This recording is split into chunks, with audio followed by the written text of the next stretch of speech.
I worked this one place in Long Island. It was really a tough place. In fact, I was already warned by the leader. He said, I don't know, he says, but I think a lot of mobsters hang out there. And I'm only about 19 years old. He said, be careful what you say to these guys. They're tough. And so I meekly walk in with my trap case. I set my drums up on this very tiny bandstand. It's only like a lot of brush things with a piano trio. So now my drums are set up. I could hardly fit. I can't fit most of it on there anyway. It was so small. So I think I eliminated. I've eliminated a few things. So I think my right crash.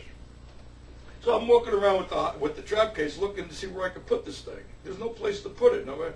So I asked the bartender. I said, you know where I could wheel this case? He goes, over there, in the closet. Now I see two doors that are identically the same.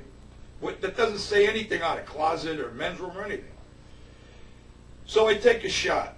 I open the door, hoping it's the closet, and I look inside, and it's this big room with a long table, just like the scene from The Godfather, with about 25 guys in black suits. They look at me, stunned.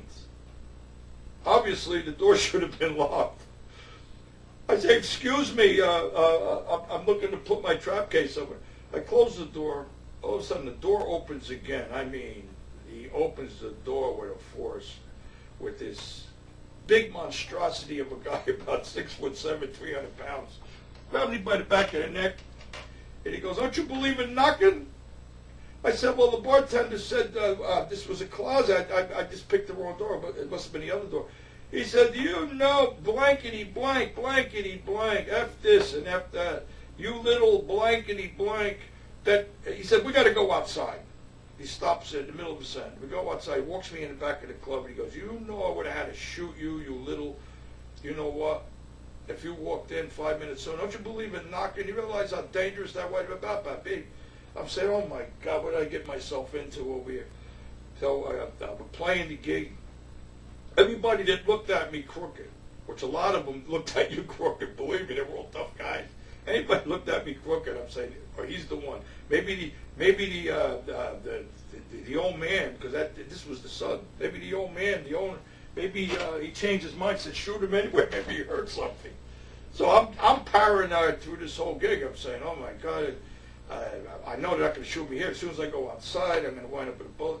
So on my way down the Long Island Expressway, coming back home, every car behind me, I'm saying my prayers, thinking, this is the guy that's going to shoot me. They're following me. This went on for about a week. Finally, a friend of mine straightened me out. He said, do you know if they changed their mind, you would have been gone last week. The first night you would have had, maybe you would have been gone. I said, oh, yeah, that makes sense. So on the same gig, on the small stage, I'm playing brushes. There's a terrible rainstorm. And these drops that are coming down happen to be hitting just on my snare drum. And the drops are coming down in all kinds of different times, and it's louder than what I'm doing. And these drops are coming in like on the end of 4. So the piano player starts grumbling, hey, this is throwing the band off. These drops are coming out on your snare drum. So I said, well, let me see if I can do something about it. The next set, on the next break, I go up to the owner, who was a scary-looking guy, let me tell you.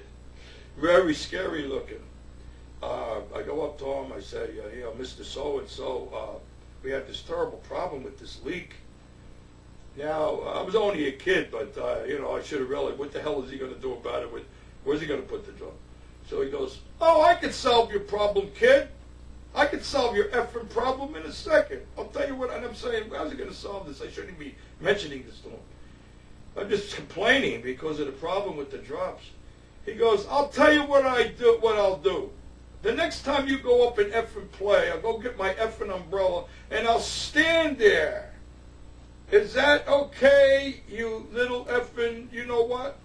I'm saying, oh my God, I shouldn't even brought this up. How embarrassing. So I go up back on the set and I'm playing brushes. All of a sudden, this drop comes down.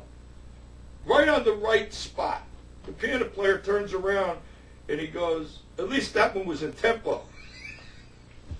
We started laughing over these drops. I'll tell you, everybody's laughing with us. They don't know one tune from another. You know, at this time they're so whacked out. In fact, where my floor tom was, in those days, you didn't have to worry about drinking and smoking.